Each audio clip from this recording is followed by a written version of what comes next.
can see it. It is just basic demo. The data that I got is in CSV format.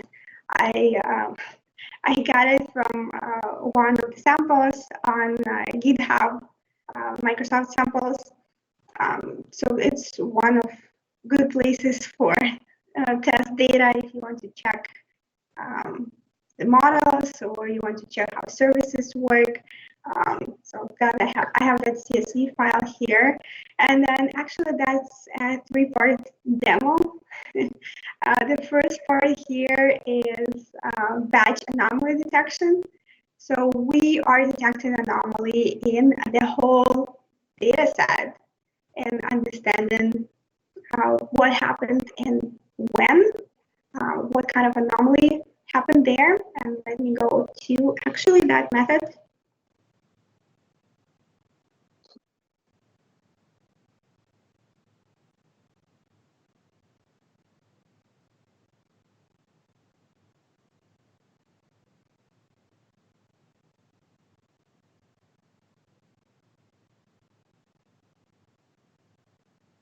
Yeah, maybe if you don't want to have that real, if it's not that important to have real-time data and you are kind of do that batching process where you combine data for a certain amount of time and then you upload that batch to that service and figure out if anything happened there. Yeah, so that's it's pretty straightforward. It's just a console application that, so that's the main method I'm using here, detect entire series, and it's running asynchronously. I'm basically sharing the whole data set with the service, and then I am just checking if it contains an anomaly, then we are returning the number of that ID of that anomaly. We can return other information, but what I have in the data set, I just wanted to share so it's easier to understand. I have that time and date here, and then some kind of number. So it might be number of requests to your website. It can be number of users on your website. So it can be different information available. And then we are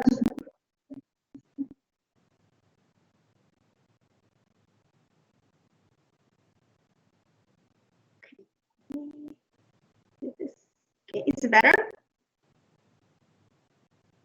Okay, perfect. And yeah, so we are.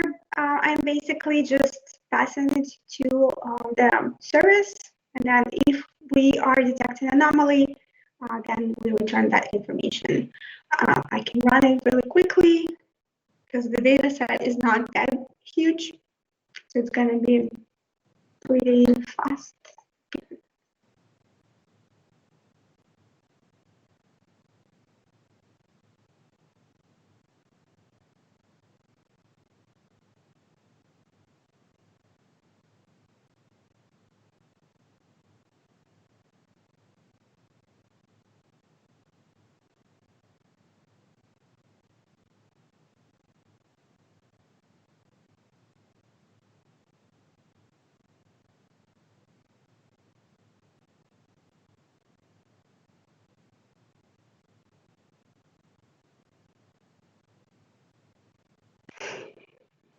So it's already finished, and we can see that there were several anomalies, and those are IDs. We can return other information, but it's just for that specific example, I decided to return IDs. And yeah, that's that.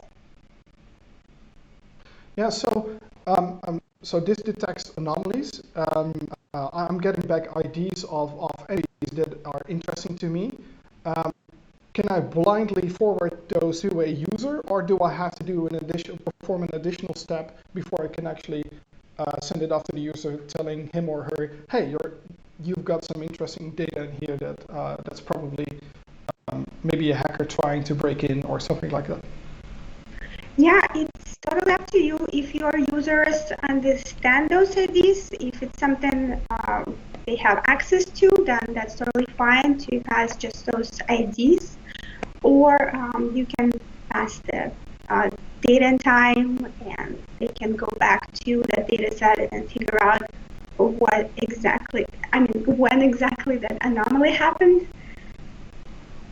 And what could we do? So, for example, if I were to get these anomalies, can I use something like Azure Functions maybe to do something with the data and send it off to the user? Yeah, that's a good question. You definitely can have Azure Functions. I have an example just for this case. So I am basically creating an Azure function. I created it on Azure, and then I connected it to a service, the email service. And then I am basically passing that anomaly that I detected. So now it's just ID, but again, it can be whatever is more convenient. I'm passing it to the queue, and then the function will send the message. The function will pass it to the email service, and an email service will send an email. You can send all anomalies, or you can filter them out in the code and then just send something once a day or twice a day if something happens. I can show you the setup in the Azure portal. So it's pretty straightforward. That Azure function here, and then they have out-of-the-box connection to SendGrid. So when you go and create a new function here, it can be a SendGrid type of function. And it will So SendGrid is, I guess, one of the services that is exposed in Azure Functions that you can use. Are there any other options for submitting anomalies to users? Yeah, definitely. There are several options. You can use Azure Functions. You can also use the Web app. Maybe you can have an API and you send in your data there, and then it can be connected to anything you want. There are also, I know that Signal R is used for those pop-up notifications for mobile solutions, or you can send a message using Twilio. Actually, SendGrid is part of Twilio too. So SendGrid is for emails, and then they have another option for messages, so you can get messages on your phone. Cool. That sounds really awesome. So people can just grab this anomaly detection service, then connect it up to Azure Functions. And you shortly mentioned the streaming bit where you can use just a single data point. How does that actually work? Yeah, so here I have another function. You can use last detected data point and to check if it was anomaly or not. So basically, you are comparing it to a previous data set that you have and see if it was anomaly or not, and then return that information to the user. So you can either, again, use email or pop-up or message or anything you want. That's really cool, and I think it's especially useful in cases where we have IoT data, metrics coming from devices, those kind of things. That's the scenario here, right? Yeah. Cool. Sounds really cool. And what other options do I have once I have this anomaly detection? I've heard Eric talk about the metrics advisor. Does that play any role in this anomaly detection scenario? So Metrics Advisor, I feel it's the next level of the anomaly detector, because Metrics Advisor not only detects the anomaly, it can also help you figure out what was the cause of this anomaly. So it's a little more advanced. But if you just want to detect the anomaly, and maybe it's something that you work with that IoT solution or the data for quite some time, and you kind of know what might be the reason of failure, and you just need to figure out when it happened in order to understand yourself, then anomaly detector is also a good option to use. You have that functionality that you need, and you don't need to use something that you don't need. Yeah, exactly. And do you know anything about the pricing of building a solution using this cognitive service, this anomaly detector, and maybe Azure Functions?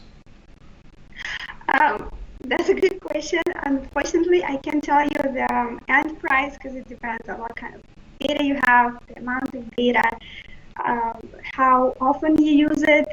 So it will vary depending on different factors. But they have really good calculators on Azure where they can help you to kind of understand how much on average you will be spending when you use all those services. Okay, yeah, that sounds like a good idea for people that are trying to build a solution with this. Actually, I was also wondering, is there any free tier available of this service? I know there's a lot of free tier options for other services like computer vision, text analysis. Is it also available for this one?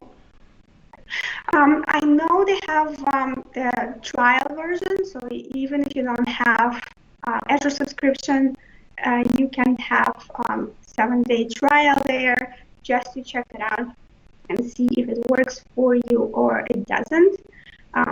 Then for the Metrics Advisor, they have a demo website where you can play with it and figure out if you want to use it or not. There is almost free tier here, so you don't pay that much if you decide to use that service, but it is not completely free because there are other costs associated with using that kind of resource. Okay, yeah, that's good to know. Yeah. So there's a question from the audience, and I think you will like this one actually. What if someone forces fake anomalies to confuse you or the AI? What do you do then? Yeah, that's a good question. So you can set up your logic of your end product that it will figure out, or you can set up actually the logic that way that if you know that, okay, maybe you wrote amazing blog post and you know that lots of people will show up in your website to actually read it, then you can cover that time frame. So you basically kind of suspend all the notifications, or you are just skipping this period of time in your data, and that way you won't get notifications that you don't need, or anomalies that you probably know about.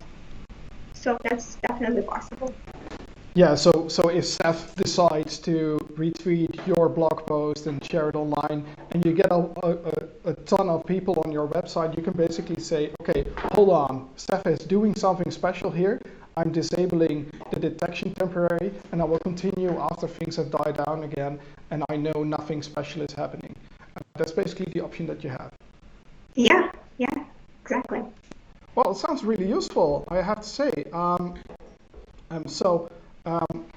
I know we've talked about this before. Someone is asking, Did you ever implement something like this anomaly detection in a case of cybersecurity in your daily work?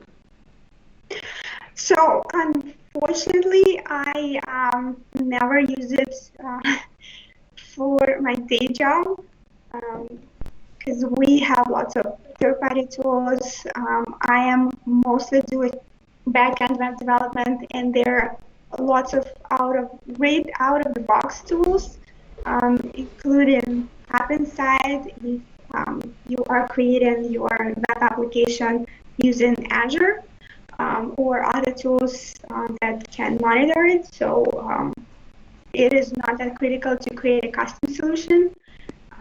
But for, I think, more serious applications, I don't want to say that the web is not serious, but I feel like factories, machinery, and IoT can bring more damage if it doesn't work correctly. Yeah. So if I understand you correctly, the anomaly detector that's readily made in the shape of this cognitive service is great to start, but once you get in a very specific domain, for example, an iron smeltery or oil refinery, maybe those kind of applications, it's better to start looking into the custom models that are available on Azure as well, in the Azure ML service. Yeah, definitely. Okay, yeah, that's actually pretty interesting. So, do you have any additional tips or tricks for people who want to get started with this? Where can they find the resources? Yeah, so they can actually check out the cognitive services portal. You just Google in Bing, and then you will see lots of articles, lots of useful examples, and then also from the documentation, they provide links to GitHub samples, and there they have the data, they have implemented cognitive services, so you can see how they work, or even on that cognitive services portal, you can have samples right on the web page, and you can play with it, with those samples to understand how they all work. For Matrix Advisor, I know there is a demo portal where you can test it and check it out. So lots of good options to check it out and start playing with it. Cool. Thank you very much. If there's any more questions that you would like to ask of Veronika, she will stick around, I guess, in the live chat and try to answer a few more questions.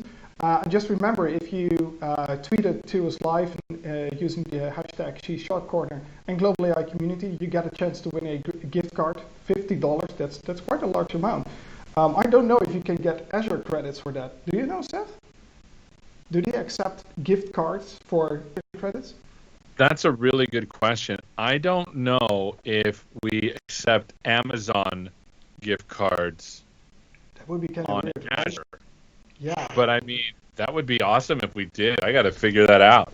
Yeah, that would be actually great for people. So if if you would like to try out any of the demos and you need some Azure credits, Microsoft actually offers a free trial subscription on Azure that gives you a small amount of money to get started. And some of the services, like for example Azure Functions, are free up until a certain amount of calls. So that's good to know as well if you want to get started with that. We're going off for a short break, I guess, to refresh our machines here and our drinks, and we'll get back to you soon in a couple of minutes.